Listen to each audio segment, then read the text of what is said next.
Software engineering के कुछ descriptive type question देख रहे हैं हम।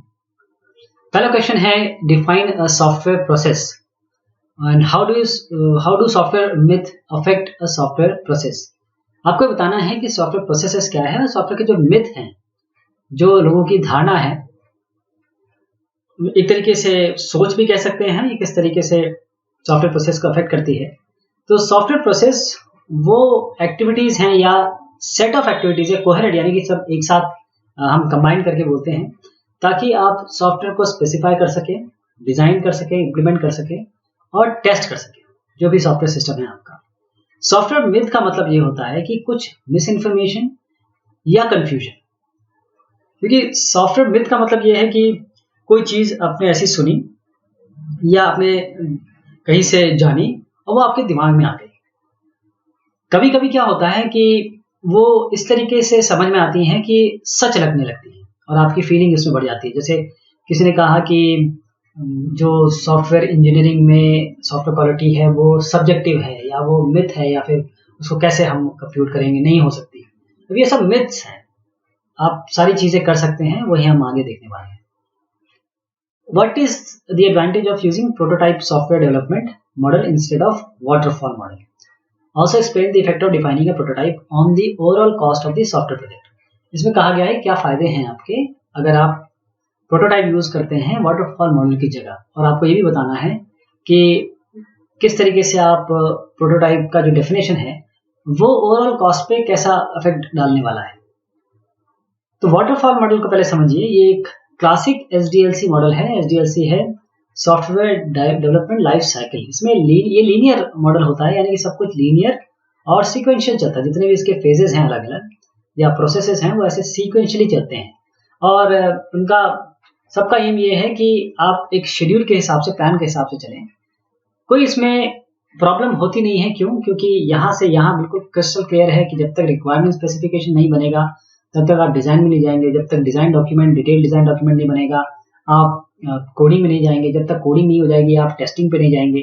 जब तक टेस्टिंग नहीं हो जाएगी आप मेंटेनेंस पे नहीं, डिप्लॉयमेंट पे नहीं जाएंगे। डिप्लॉयमेंट नहीं हुआ तो टेस्टिंग पे नहीं जाएंगे। जो इसमें यही है कि अगर आपकी कुछ चीजें आती हैं, कोई रिवीजन आता है, कोई चेंज आते हैं, या कोई चीज आपने बना दी, तो फिर वो यूजर को पसंद आए ना आए कैसे पता आपको। और दूसरा यह है कि आप बैक ट्रैक नहीं कर सकते, दोबारा पीछे नहीं जा सकते। वैसे जो वी मॉडल है वो भी वाटरफॉल मॉडल का एक वेरिएंट है जिसमें आप बैकग्राउंड जा सकते हैं। अब तो वाटरफॉल मॉडल इस तरीके से लोग अप्लाई करते हैं कि बैक में जा सकते हैं।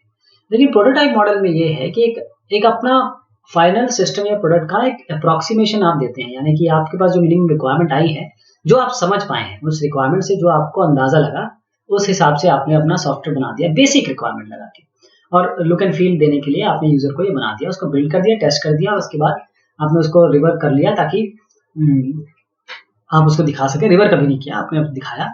उसका जब आपने दिखाया तो आप जैसे यूजर के पास गए, यूजर ने कहा नहीं हमें कुछ इस तरीके से चाहिए, तो बार बार आप इसको रिवर्क कर रहे हैं, ताकि रिवर्क यानी कि इस प्रोटोटाइप में और चीजें ठीक कर रहे हैं। हो सकता है प्रोटोटाइप एक्सेप्ट हो जाए, हो सकता है आपको प्रोटोटाइप को बिल्कुल फेंकना पड़े और आप एक नए तरीके से सॉफ्टवेयर बनाएं। फायदा ये है कि जब आप पहली बार में यूजर को कुछ दिखा देंगे तो वो उसमें अपना आइडिया दे सकता है, अपने सजेशन दे सकता है, अपनी चीजें बता सकता है के साथ कि ये इसमें ये चीजें हैं, मैं चाह रहा था कि ये हो जाए तो अच्छा है, वो ऐसे करेंगे तो बहुत अच्छा होगा।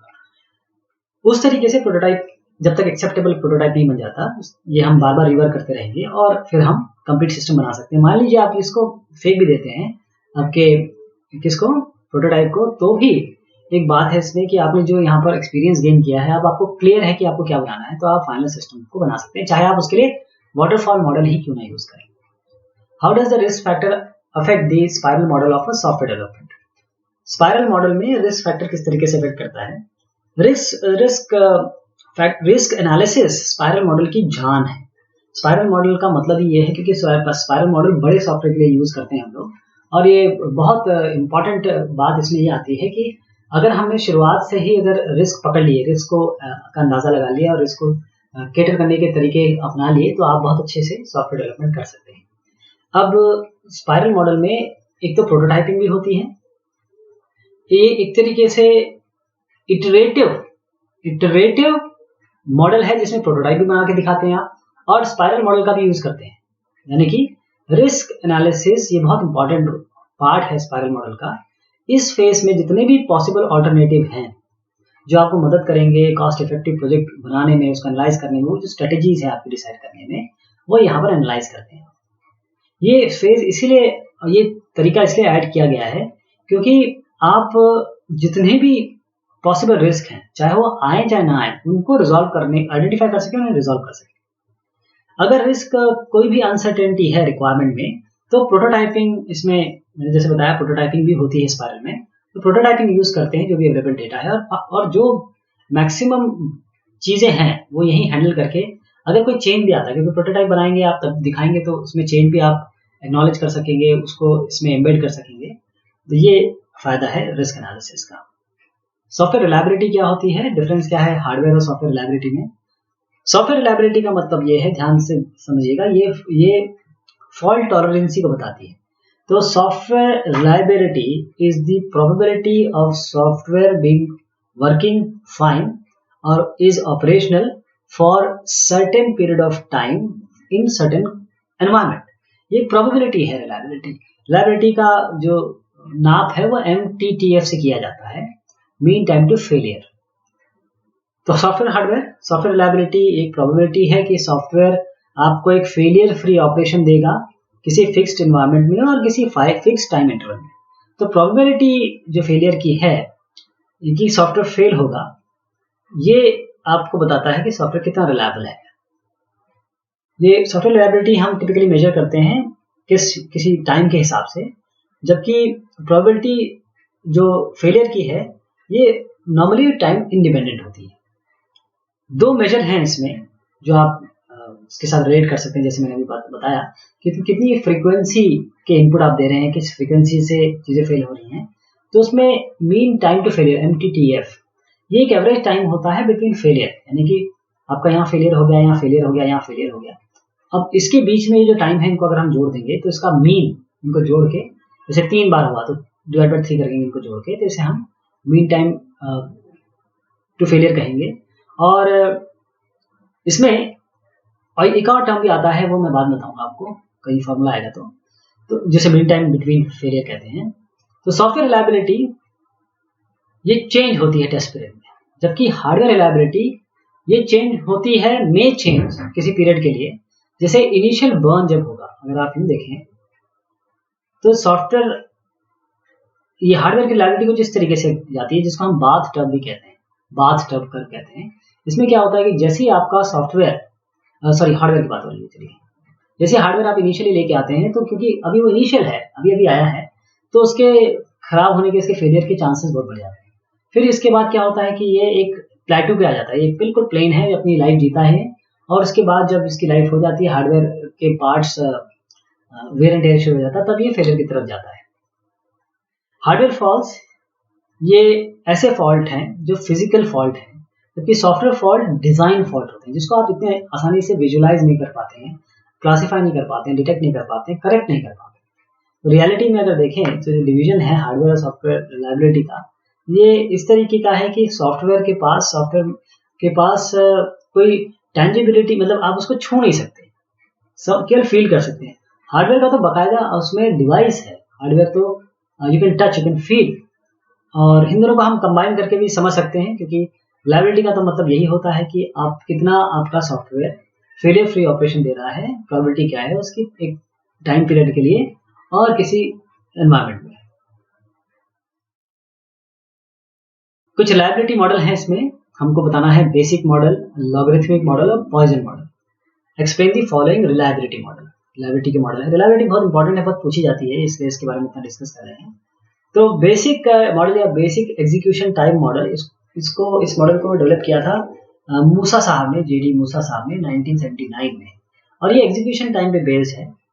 ये अज्यूम किया जाता है कि फेलियर ये किस कारण से होंगे, ये और किस तरीके से होंगे, ये होंगे non homogeneous Poisson process. It is assumed that the failures may occur according to non homogeneous Poisson process, NHPP।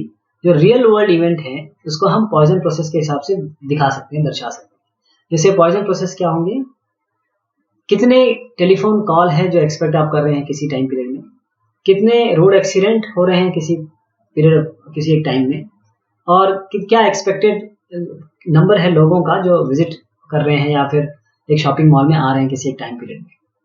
तो इस मॉडल में जो फेलियर इंटेंसिटी का डिक्रीमेंट है उसको इस तरीके से एक फंक्शन की तरह दर्शाया जाता है, number of failure which are observed.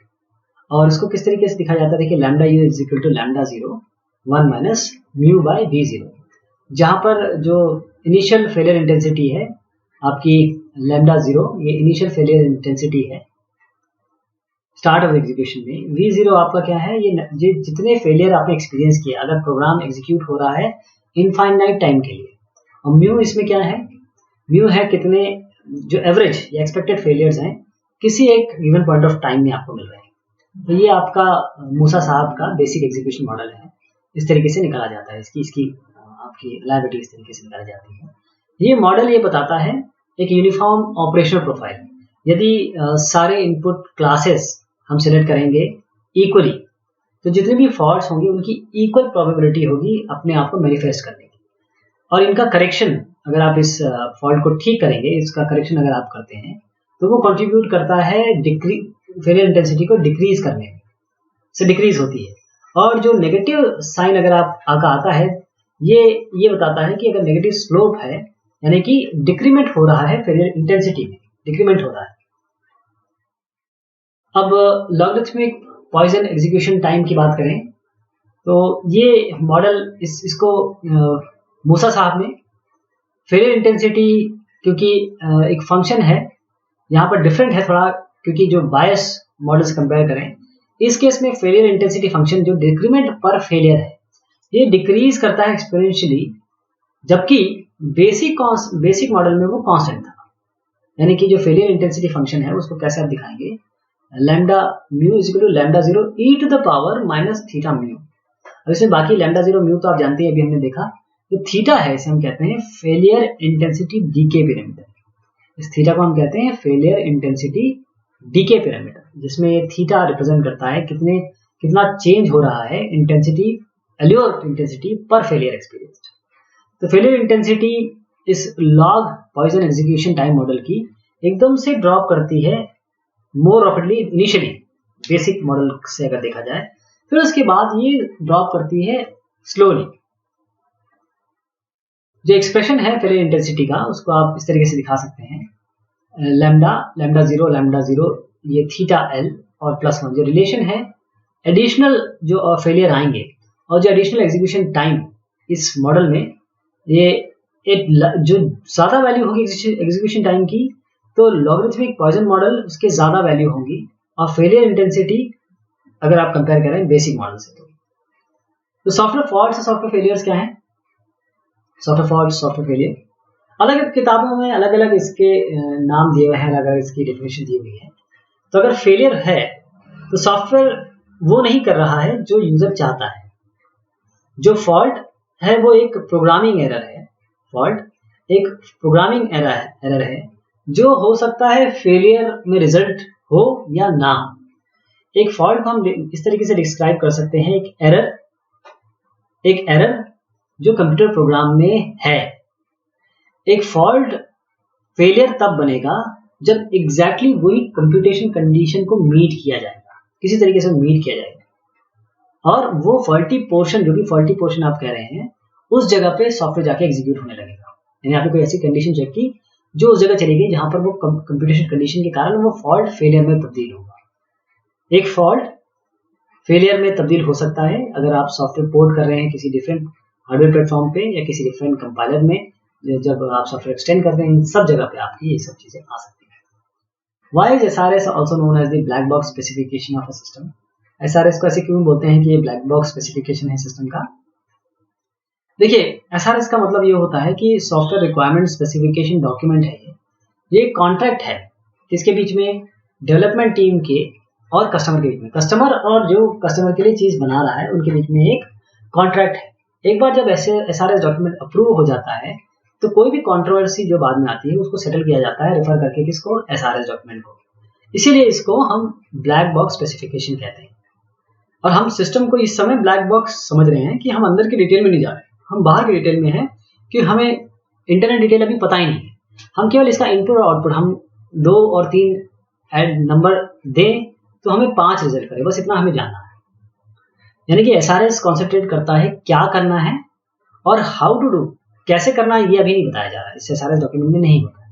तो ये कॉन्ट्रैक्ट है दो पार्टी के बीच में, और इसको बहुत ध्यान से लिखना चाहिए क्योंकि इसमें कोई एम्बिग्यूटी ना हो, इसमें कोई इनकन्सिस्टेंसी ना हो। आप SRS में UML का यूज केस डायग्राम यूज कर सकते हैं और इसको इस तरीके से लिखिए कि वो एंड यूजर की टर्मिनोलॉजी में हो, यानी कि एंड यूजर उसे समझ सके।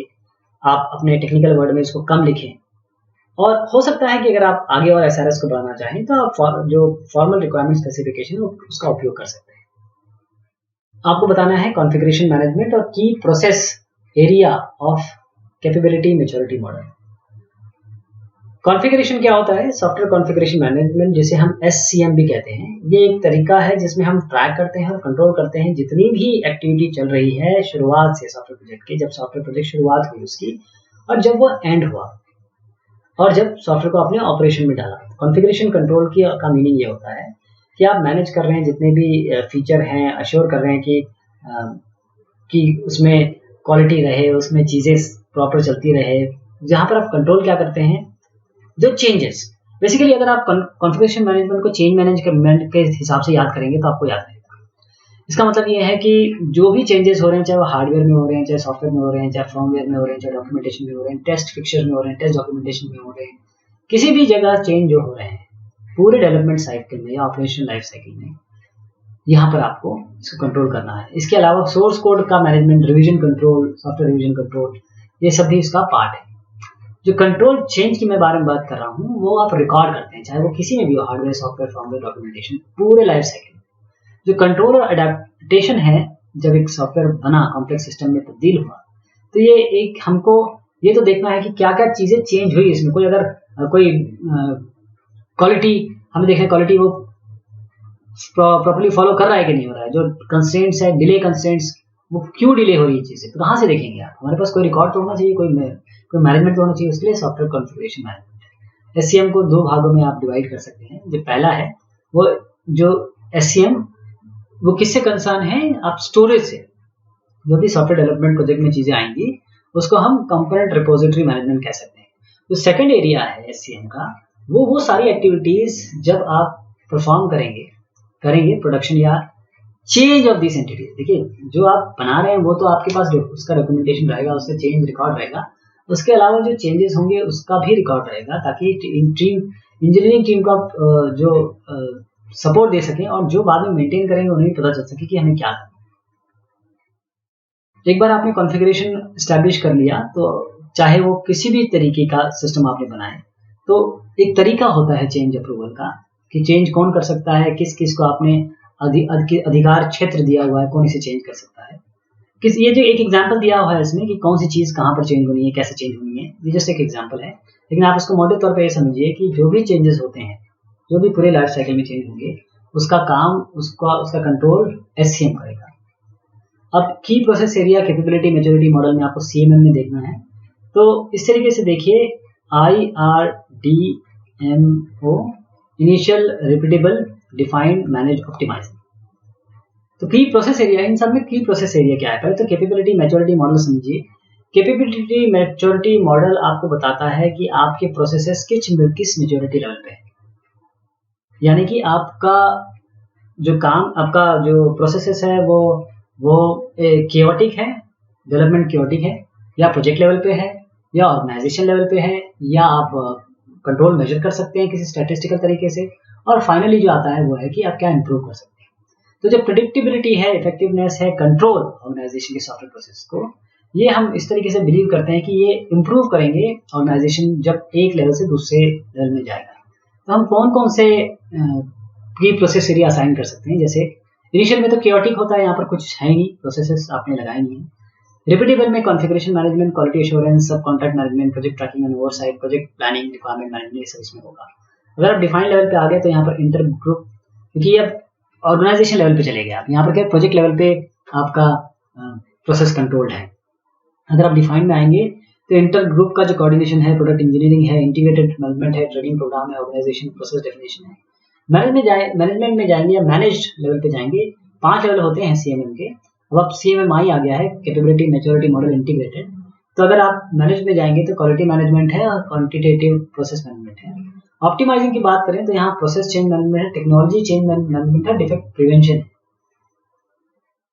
तो हर एक लेवल पे आप अलग अलग चीजें जो मैंने अभी बताई वो इस डायग्राम के हिसाब से दिया गया है। बस ये ध्यान रखिए कि मैं इसको थोड़ा मोटे तौर पर बता देता हूँ आपको कि पहले लेवल इस तरीके से समझिए। फर्स्ट जो आपका लेवल है, यानी कि आप इनिशियल लेवल पे जब हैं, तो यहाँ पर कोई भी प्रोसेस की बात नहीं हुई, मतलब कोई भी प्रोसेस आपने अप्लाई नहीं किया, ऑर्गेनाइजेशन प्रोसेस की बात ही नहीं। फिर जब रिपीटेबल का मतलब ये है कि आपने एक प्रोजेक्ट लेवल पे आपके सारे प्रोसेसेस बनाए गए हैं, बना रहे हैं, प्रोजेक्ट के लिए चला रहे हैं, वो आप रिपीटेबल मतलब ये है कि दूसरे प्रोजेक्ट में लगा सकते हैं। लेकिन ये ऑर्गेनाइजेशन लेवल पे नहीं है। अब जब डिफाइन पे आएंगे तो पूरे ऑर्गेनाइजेशन के लिए क्वालिटी प्लान है, क्वालिटी पॉलिसी है, एक तरीका है, मैनेजमेंट की रिस्पॉन्सिबिलिटी है, वो सारी चीजें यहाँ पर डिफाइन लेवल पे आ जाएगी।